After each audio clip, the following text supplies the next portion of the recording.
Derecho al Día. Derecho al Día. El programa de la Facultad de Derecho de la Universidad de Buenos Aires. Derecho al Día. Derecho al Día. Por Radio UBA.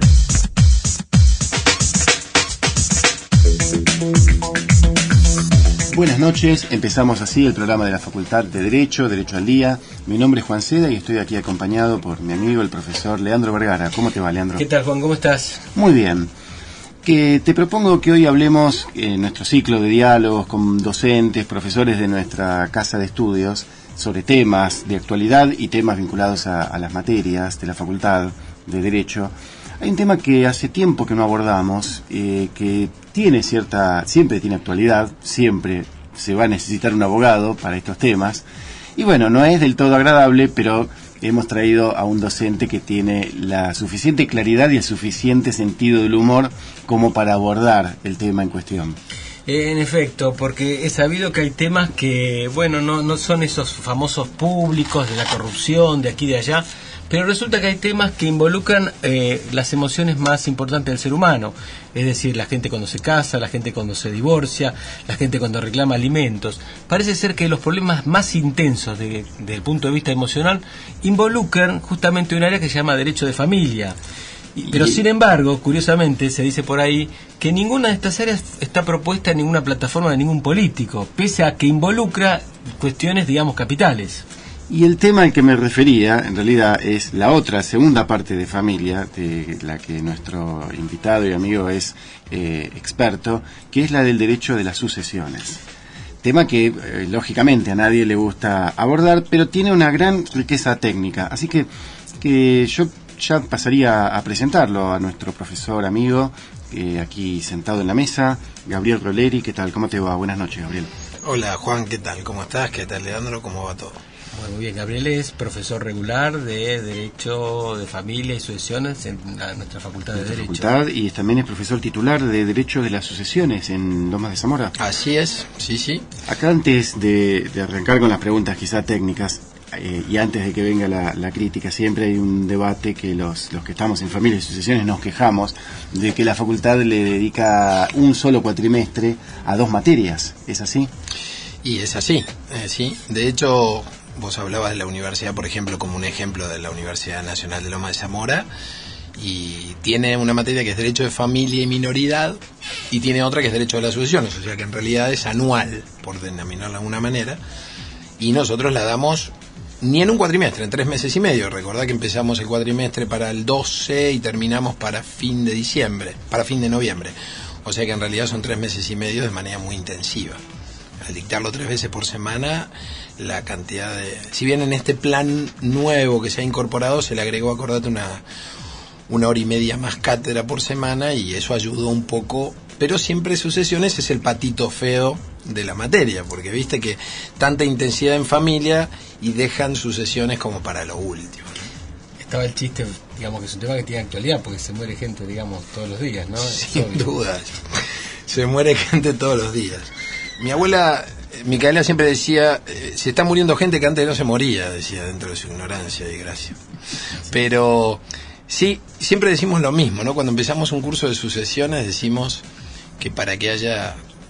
Sucesiones suena a muerto, en realidad sucesión también es una compraventa, ¿no? Inter vivos o mortis causa, pero siempre tiene que haber un muerto. Y los casos prácticos, como siempre aplicamos, Juan, en la cátedra en este momento de Graciela Medina, es casos prácticos de familia y sucesiones, pero en el de sucesiones todos los casos son tristes porque siempre aparece un muerto, es así.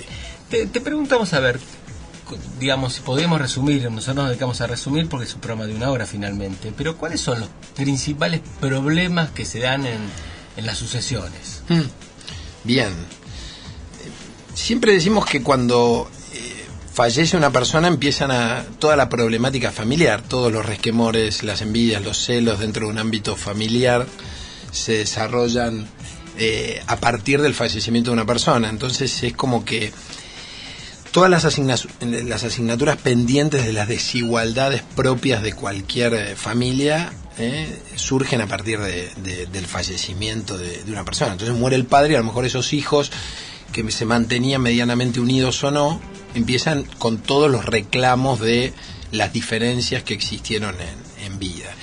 Y ahí empiezan todos, parte de los reclamos, que a vos te dio esto, que a vos te dio el otro, que vos estuviste más o menos beneficiado, y empiezan con un asesoramiento, por lo general cuando concurren los estudios jurídicos en general, a ver qué le corresponde, y ver qué es lo que me toca en realidad, ¿no? Y ahí aparecen nueras viudas, concubinas, es un típico caso es la concubina, ¿no? Que después de 20 años aparecen los hijos y a lo mejor de un primer matrimonio y la desalojan y se quedan, ¿no? Y cuando hay conflictos, son conflictos de alta intensidad, digamos, hermanos que se pelean, se disputan la herencia. Uno ha visto cantidades de conflictos. Mucha sangre, ¿no? A partir del sangre. Fallecimiento de una persona. O hijos prefallecidos con a lo mejor nietos que desconocen el marco legal, esposas que quedan a lo mejor ahí abandonadas, concubinas. ¿En qué medida se puede, familiar bastante complejo? Te pregunto, ¿en qué medida se puede planificar una muerte, digamos, bien, sobre los bienes? Bueno, ahí las últimas teorías o las últimas doctrinas modernas, por denominar de alguna manera, respecto al derecho sucesorio, se habla de la planificación sucesoria.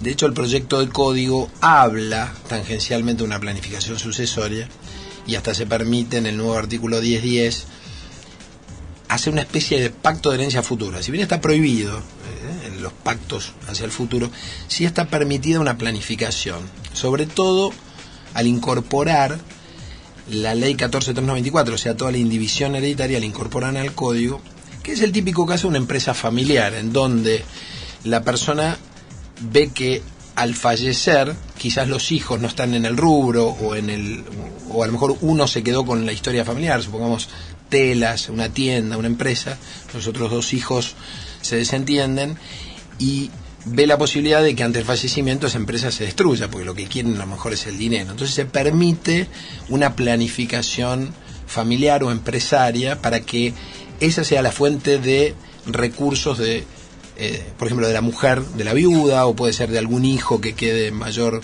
posicionamiento. A lo mejor hay hijos que acompañaron al padre durante 30 años en la empresa y los otros hermanos quieren disolverla y liquidarla. No hay dinero como para complementar la parte, entonces está prevista esta planificación como para que no se destruya algo que a lo mejor capaz que es centenario, porque imagínate que lo iniciaron los bisabuelos cuando vinieron en la inmigración, ¿no? Y Gabriel, ¿cómo se complementa esta continuidad en una actividad comercial, por ejemplo, con los derechos de cada uno a suceder y a decir, bueno, si yo quiero vender, finalmente quiero vender? O sea, ¿a qué tan obligados están los otros herederos a respetar esa planificación previa? Bueno, tanto en la ley 14394, que es esa famosa ley ómnibus que trata muchos temas, entre ellos la indivisión hereditaria, como en el proyecto de código, está previsto, y hasta te diría con bastante fuerza, el respeto. Inclusive el código no queda muy claro, pero hasta proyecta como que es hasta por un tiempo muy prolongado. Lo que pasa es que la contracara son las legítimas. Entonces, las legítimas es un tema de mucha discusión dentro del derecho sucesorio, de muchos años atrás. Primero, si eran constitucionales, o sea, si yo puedo... Digámosle a los oyentes que es una legítima. La legítima es, digamos, es una porción de la herencia que de los cuales dice el código, los herederos no pueden ser privados, los herederos forzosos, que son los que están más cercanos en grado. Los hijos, nietos, bisnietos, todos los descendientes, ascendientes y el cónyuge supérstite. Esos tienen garantizada una porción de la herencia que dice el código, de la cual no puede ser privado sin justa causa de desheredación. O sea, es como como pasa en la quiniela o en los bingos, gana o gana, hereda o hereda sería, ¿no? Entonces, es como que tienen garantizada esa porción. Y el causante, el futuro causante, la persona no puede disponer libremente de determinados bienes. Entonces hay como una herencia cautiva que los herederos sí o sí van a recibir. Esto, al ser tan grande, porque pensemos que en el caso de los descendientes son 4/5 de toda la herencia, prácticamente impide la posibilidad de hacer lo que uno quiere con su patrimonio, porque hay como una herencia cautiva. Esto se modifica en el proyecto, por ejemplo, y al achicarse las legítimas, al achicarse estas porciones, permite mayor libre disponibilidad por parte de una persona para el día de mañana. Por ejemplo, el día de mañana uno quiere... Supongamos que tiene, un hijo que otro. por ejemplo, hay un dicho que dice, cada uno sabe, digamos, cuánto debería recibir cada hijo, porque no todos los hijos son iguales y no todos tienen las mismas posibilidades. Imaginemos un hijo con una discapacidad donde uno lo pueda beneficiar, la cónyuge su parte, que a lo mejor queda con una edad determinada y uno lo pueda mejorar, digamos. Son cosas que están previstas y es un derecho sucesorio un poco más moderno. Bueno, estamos hablando con Gabriel Roleri, especialista en Derecho de Familia y Sucesiones. Hemos optado hoy por tocar el tema de sucesiones porque es rara vez las veces que lo hemos abordado. Pero si te parece, Leandro, hagamos una breve pausa y continuamos en Derecho al Día. Vamos. Derecho al Día. 87.9. Derecho al Día. El programa de la Facultad de Derecho de la Universidad de Buenos Aires.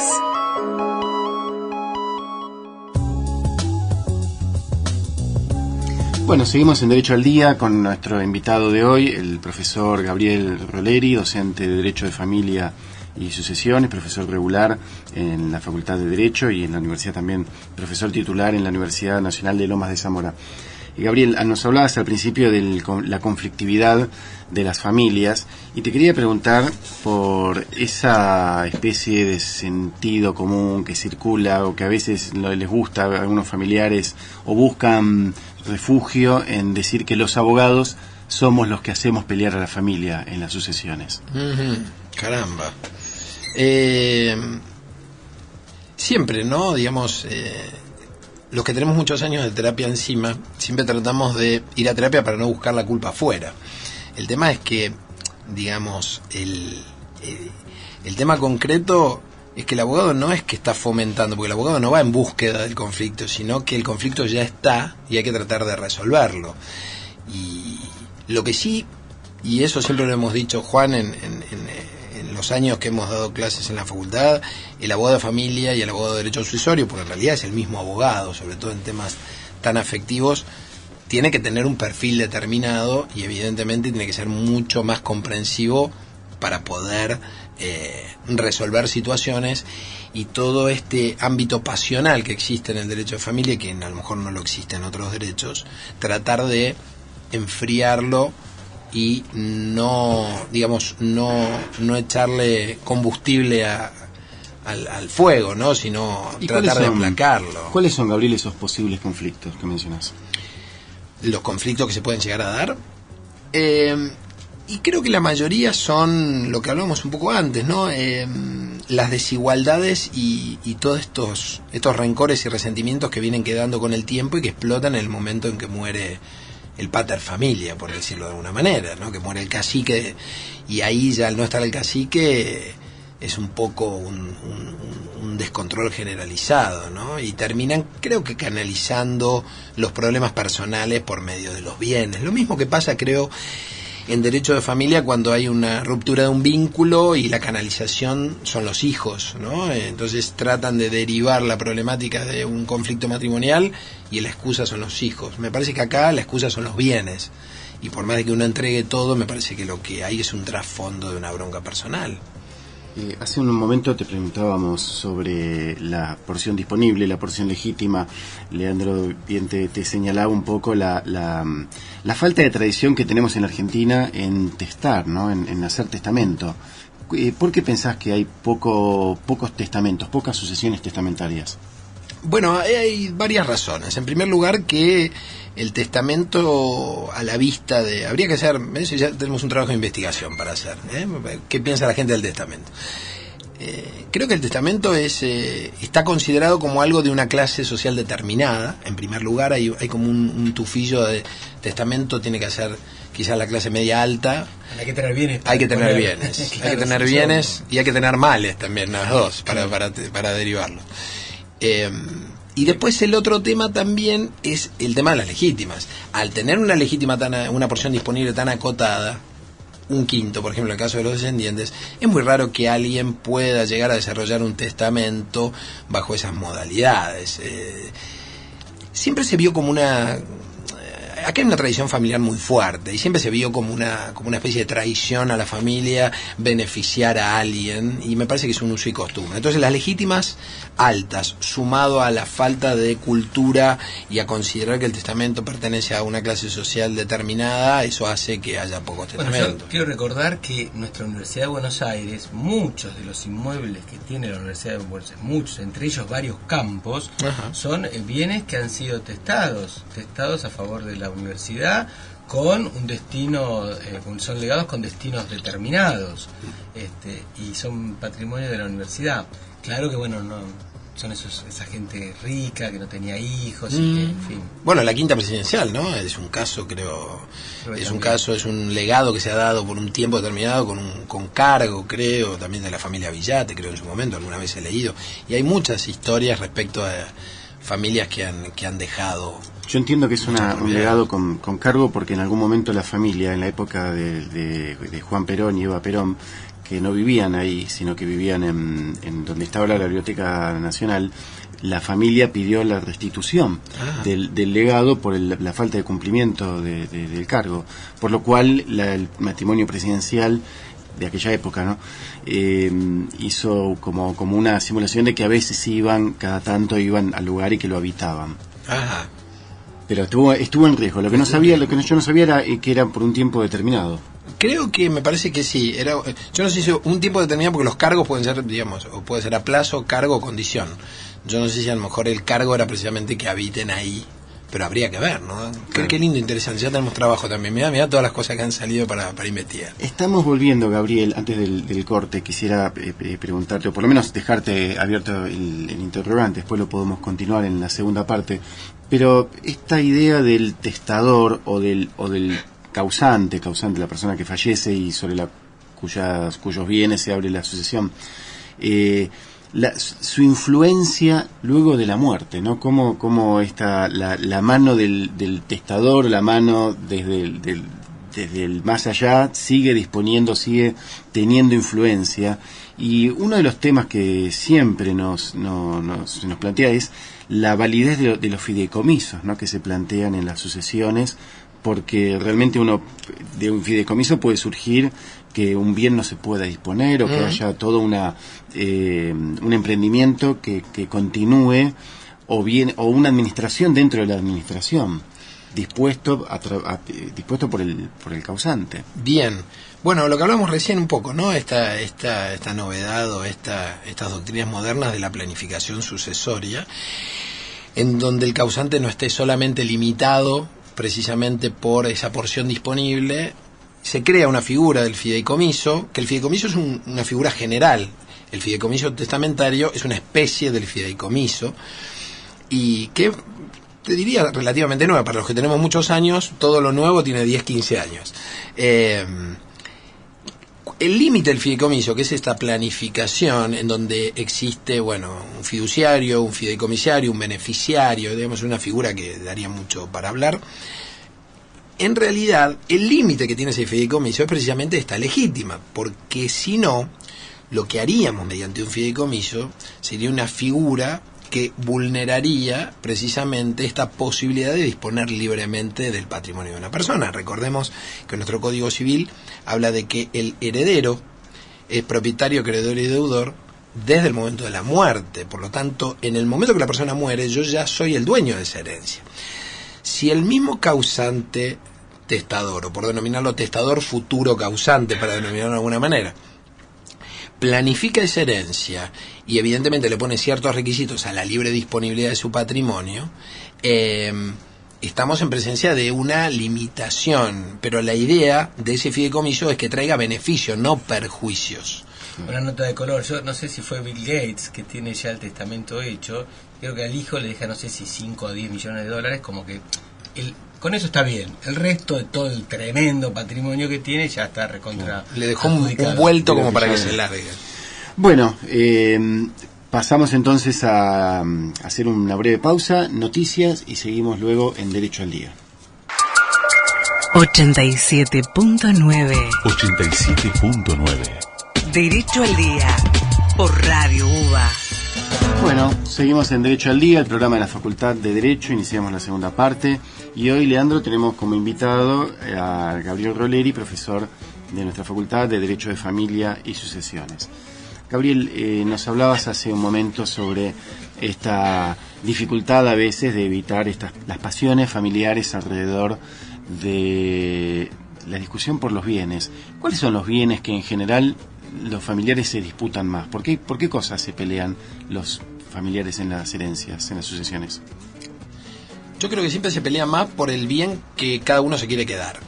No importa me parece que no pasa por la evaluación y por el dinero que cueste. Me parece que si 3 personas pelean por un trofeo, me parece que se terminan peleando por ese trofeo, digamos. El punto, me parece que es una cuestión más psicológica. La discusión pasa por que el otro no se quede con algo que quiere, quizás. ¿Y cuánto ha cambiado, por ejemplo, en estas sucesiones donde, bueno, los padres son los administradores de los bienes de sus hijos, en la herencia? Pero claro, antes los hijos tomaban la administración cuando cumplían 21 años. Claro. Y hoy la están adquiriendo a los 18 años la mayoría de edad. A los 18 años, sí. Bueno, esa edad mentirosa, ¿no? Porque siempre hablamos con Juan cuando damos clase que tienen 18 años, pero tienen derecho a los alimentos, ¿no? Entonces, digamos, sí, 18 años... se vuelve bastante problemático. Y se vuelve bastante problemático, ¿no? Pero, bueno, todos sabemos que con la 26.579 se ha bajado la mayoría de edad y hoy estamos en presencia de una libre administración. Que es bastante relativa, porque el chico de 18 años que se queda viviendo, al menos con la mamá, con la supérstite, es bastante raro que pueda llegar a oponerse. Recordemos que también tenemos el tema del derecho real de habitación del cónyuge supérstite, que es una garantía que tiene en este caso la mujer o el varón que se queda, digamos, viudo, y que pueda quedarse con la propiedad por lo menos en forma vitalicia, ¿no? En caso que exista una única propiedad y sea el asiento del hogar conyugal. O sea, hay también, digamos, un marco legal que hace una protección. Y ni hablar en el proyecto de código que también se protege la vivienda en un contexto mucho más amplio, ¿no? Hay unos conflictos que te queríamos preguntar en tu condición de especialista en derecho de familia y sucesiones especialmente. Hay una figura que todos conocen que es el defensor oficial, el asesor de menores, que tiene una representación extra, adicional, que no está en en todos los países. Sí, es decir, correcto. Y bueno, esa institución de un asesor de menores que se ocupa, bueno, de garantizar los derechos de los menores, de defenderlos, digamos, ¿es una figura que ayuda al desenvolvimiento, digamos, y garantías de los menores o se convierte en un obstáculo? ¿Cómo es ese rol de ese defensor de menores? Siempre cuando damos clase hablamos de la representación promiscua de los menores, ¿no? Ya el nombre ya la palabra choca, ¿no? La palabra promiscuidad, porque, digamos, nosotros alguna vez cuando hice cursos con el doctor Guibur en mi doctorado, vos has estado en mi mesa de aceptación y de admisión, hablábamos de palabras con contenido emotivo, negativo y positivo. En el caso del defensor de menores, que antiguamente se lo llamaba asesor de menores, hoy se lo llama defensor de menores incapaces, en algunos casos es beneficioso y verdaderamente respeta esa defensa del menor. En otros a veces es una traba, porque en muchos casos uno quiere, digamos, beneficiar al menor, a lo mejor hacer una inversión del resto de su patrimonio, etcétera, etcétera, y nos encontramos con algún freno extremo. Y a veces chocamos y hemos tenido, los que ejercemos la profesión, alguna problemática en donde el defensor parece que quisiese pasar por encima de la responsabilidad paterna o materna, y se provoca un conflicto, pues en definitiva, ¿qué es lo mejor para el menor? ¿Lo que deciden los padres o lo que decide el Ministerio Público? Porque no nos olvidemos que es un representante del Ministerio Público. Igualmente en el derecho sucesorio tenemos garantizadas algunos aspectos para los menores, por ejemplo, lo que tiene que ver con la partición. Recordemos que el código establece que tiene que ser judicial, no se puede hacer en forma privada, precisamente para evitar que a los menores a lo mejor se les vulnere la posibilidad que el día de mañana, cuando llegue a la mayoría de edad, no tengan nada para distribuir. Pero todo depende también del tipo de defensor de menores. Hay defensores de menores que están, digamos, más a favor de lo que el menor pueda resultar significativo, y en otros casos a mí me ha pasado de encontrar alguna traba que es bastante insalvable.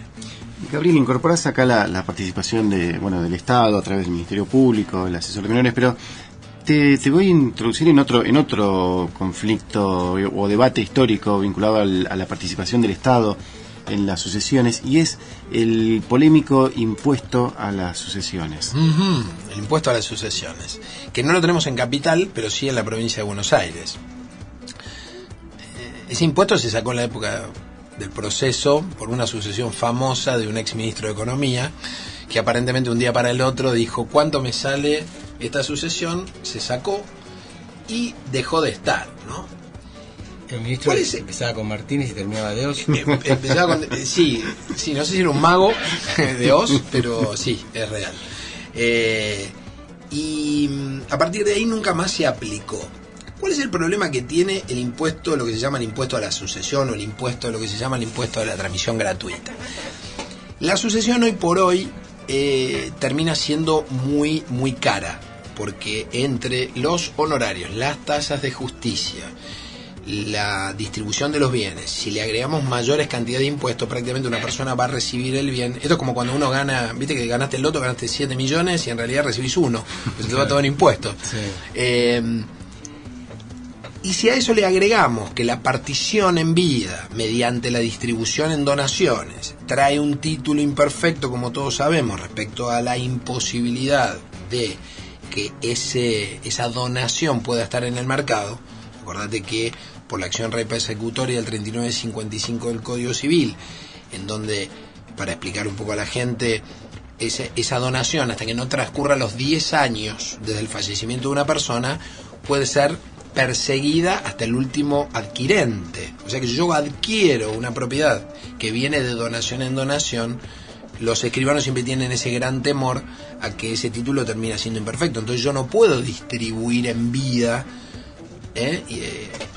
No es que no puedo, lo puedo hacer, pero corro ese riesgo de que eventualmente ese título a la tercera, cuarta mano puede ser, por medio de la acción de reducción, reperseguido. Si le seguimos agregando impuestos, evidentemente prácticamente, no solamente desde el trabajo profesional del abogado, sino también desde la imposibilidad de este giro comercial, encontramos que una persona prácticamente se le va a ir un alto porcentaje de lo que está recibiendo en tasas, impuestos, contribuciones, honorarios, y ahora con el impuesto de lo que se llama el impuesto a la herencia. Entonces, es un tema que, si bien recauda, y es netamente recaudatorio, también es un tema delicado en cuanto al giro comercial de derechos sucesorios. ¿Y hay alguna posibilidad de que se aplique también a nivel de la justicia nacional, o sea, en el Capital Federal? Y que ese es un tema que sí, es una cuestión de decisión. Esto como todas las cosas que van ocurriendo. Recordemos que es un país federal y eso es un impuesto que evidentemente es regional. No es un impuesto nacional, es un impuesto que se aplica en cada una de las provincias que se está dando. De mi lado es un tema que merecería un debate, ¿no? Bueno, como tantos otros. Tan complejo, ¿no? Porque, digamos, la discusión es si quien recibe gratuitamente un bien, digamos, si alguien va a trabajar o va a generar capital para que ese bien o una porción en la parte del impuesto se lo lleve el Estado, digamos, entonces hay todo un tema, una discusión vinculada al desarrollo capitalista, de las sucesiones, si se pasa, si no se pasa, si hay impuestos, en fin, es muy complicado. Igual el tema a lo mejor no se tocó, pero el tema más grave es si la asociación tiene que ser judicial o extrajudicial, que ese es un gran debate. A ver, ¿cómo es eso? Ese fue un tema del año 2005 en las Jornadas Nacionales de Derecho Civil que se hicieron en la UBA y que ahora se vuelven a hacer. De paso yo estoy invitando a todos sobre todo los estudiantes, porque los estudiantes además que en forma gratuita pueden participar, se hace en nuestra querida Universidad de Buenos Aires y van a ser fantásticas porque viene gente de todo el país, profesores de todo el país, así que desde el 26 al 28 de septiembre se van a hacer jueves, viernes y sábado en la universidad. En el año 2005 se habían hecho y el tema de sucesiones fue sucesión extrajudicial. Bueno, evidentemente creo que fue la pelea, habrá sido Tyson Tyson con, no sé, con Holyfield fue un poroto, ¿no? Mano de Piedra Durán, aparecieron los escribanos y los abogados y se armó un debate más corporativo que jurídico y que académico, ¿no? En donde se peleaban por el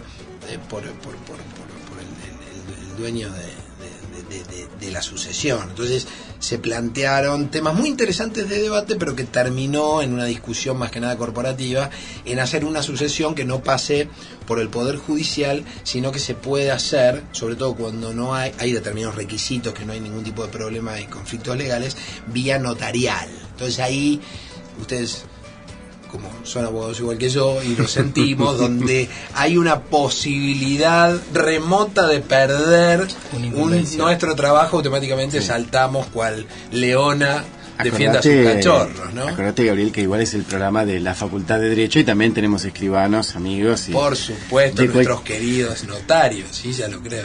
Que además son abogados, se han olvidado, pero son abogados igual que nosotros, obviamente.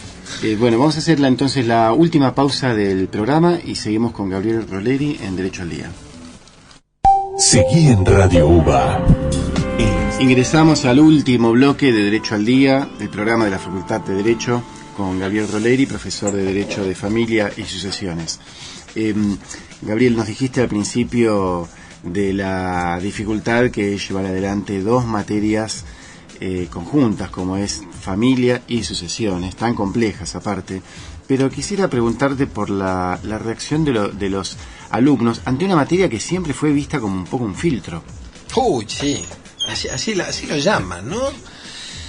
Yo creo que sí, familia y sucesiones siempre tuvo ese mote y ese mito, los dos, de que era una materia filtro, que era una materia muy difícil. Yo creo que por la extensión, ¿no? Pero tienen particularidades. Tiene una particularidad. Vos sabés que en familia y sucesiones muchas veces el docente no lo valora eso, pero la gente, el alumno, se vincula mucho con su propia historia, cosa que no ocurre en otras materias. Porque a mí me dicen minas de socavón o no sé, o la avería gruesa en los buques, o el camino de Sirga, o el esclavo estiquio de la pieza Eli en derecho romano, y verdaderamente irregular. Expropiación inversa, ¿viste? O impuesto al valor agregado en tributario, y eso evidentemente no te vincula, pero temas de alimentos, divorcios, sucesiones, a la gente la moviliza muchísimo, y hay gente que evidentemente lo toma con mucha emoción la materia, porque es una materia que automáticamente te trae a la realidad de una manera terrible, y eso a veces condiciona mucho al alumno, para mejor y para peor, digamos en un aspecto superlativo, porque a lo mejor se esmera por estudiar y por conocer mucho más de ese derecho que alguna vez padeció por diferentes razones familiares, o te puede llegar a bloquear, como alguna vez me pasó un alumno que tomándole un examen le di un caso práctico que prácticamente era similar a una historia que había tenido familiar y se bloqueó en un examen, digamos. Y son temas que el docente lo tiene que tener muy en cuenta, ¿no? Me interesa en estos minutos que nos quedan, Gabriel, que nos cuentes, porque sos autor de un libro muy importante en cuanto a lo pedagógico, que es Método de casos en derecho sucesorio. Corregime, ¿cuál es el título? Sí, casos de derecho sucesorio. Casos de derecho sucesorio, donde vos desarrollás casos y un poco mostrás tu metodología en la docencia. ¿Por qué no nos hablas un poco del libro y de la metodología de casos? Bien, el libro lo hicimos con nuestro querido ex profesor y maestro Osvaldo Pitró hace algunos años, y fue en realidad la herencia de Abel Fleitas Ortiz de Rosas, que fue también nuestro maestro y que fue el que generó el método de casos en general, al menos que nos los enseñó de esa forma. Y él tenía un libro de familia y faltaba la otra pata, que era de sucesión, así que con Osvaldo nos pusimos a trabajar y tratamos de desarrollar ese libro, que verdaderamente es muy pedagógico y es muy dinámico, sobre todo porque, bueno, Juan, siempre hemos aplicado este sistema y me parece que confiamos en ese sistema, y nos ha dado muchas gratificaciones y muchos resultados en cuanto a la recepción por parte del alumno, que creo que ese es el gran desafío que tenemos los docentes en la facultad. Me voy a permitir un minuto hablar de eso, que es esto de que el alumno no estudia, que el alumno, hace muchos años los alumnos estudiaban y ahora, y me parece que tenemos que hacer un poco de autocrítica, ¿no? Los docentes, yo soy muy autocrítico como docente y digo, ¿qué estamos haciendo los docentes? Para no conseguir los estudios. Exactamente, me parece que el gran desafío que tenemos los docentes hoy es el estímulo hacia los alumnos, porque si nos quedamos con que el alumno no estudia, ¿qué hacemos nosotros para eso? Y el gran desafío, y me parece que la metodología estimula que el alumno pueda llegar a sentirse estimulado y con un incentivo extra como para aprender derecho. Efectivamente, porque el docente tiene que tener una propuesta pedagógica, y la propuesta pedagógica es justamente parte es motivar, generar reflexiones, casos como hacen ustedes tan fantásticamente, no meramente, digamos, una guía de lectura, ¿no? Eso es otra cosa. Sí, o como decía Osvaldo en su momento, dar misa en latín de espaldas, ¿no? Claro. Yo siempre digo lo mismo, el docente no tiene que ir a demostrar cuánto sabe, porque para demostrar cuánto sabe, yo digo, si ustedes se van y dicen, ¿cómo sabe este tipo? Y vos después le preguntás, pero ¿aprendiste? No aprendí nada, pero en realidad este tipo sabe. ¿Para qué sirve, no? De ir a demostrar. Es una cuestión narcisista de ir a demostrar para que te aplaudan, pero en realidad me parece que la transmisión de conocimiento tiene que provenir de eso, por el estímulo y tratar de sacar lo que más uno puede sacar del alumno, que es su capacidad. Y te aprovecho también, quizás te pongo en un compromiso, pero que un poco nos des alguna orientación de qué diferencia ves. No te pido que hables bien de ninguna en especial, de la nuestra en especial, pero ¿cuáles son las diferencias que marcarías entre la universidad la otra universidad donde trabajás, Lomas de Zamora, y la UBA? Bien, interesante. Por lo pronto, lo positivo es que son las dos nacionales. Ambas son nacionales.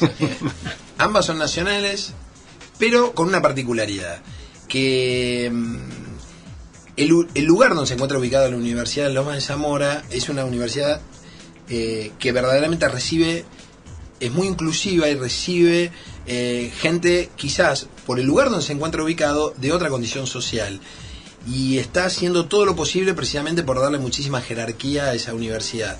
Es una universidad muy nueva, tiene prácticamente 30 años, pero como toda universidad nacional, uno tiene plena libertad como para desarrollar. De hecho, yo incorporé este método de casos, fue bastante novedoso al principio, y ya la Universidad de Buenos Aires ya venía con un método de casos de muchísimos años. O sea que hay mucho por desarrollar también en la Universidad Nacional de Lomas de Zamora. Pero también debo reconocer que la universidad que me formó a mí es la Universidad de Buenos Aires, y tengo ese cariño y esa magia.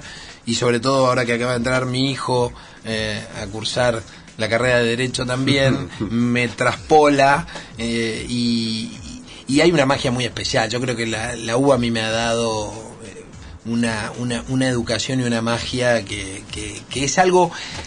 Cuando uno se pone la camiseta de la facultad y la universidad en general, es algo que es inexplicable, ¿no? Es como el fútbol, es Leandro, un sentimiento. no, pero no hablemos de fútbol porque te vas a poner a llorar. No.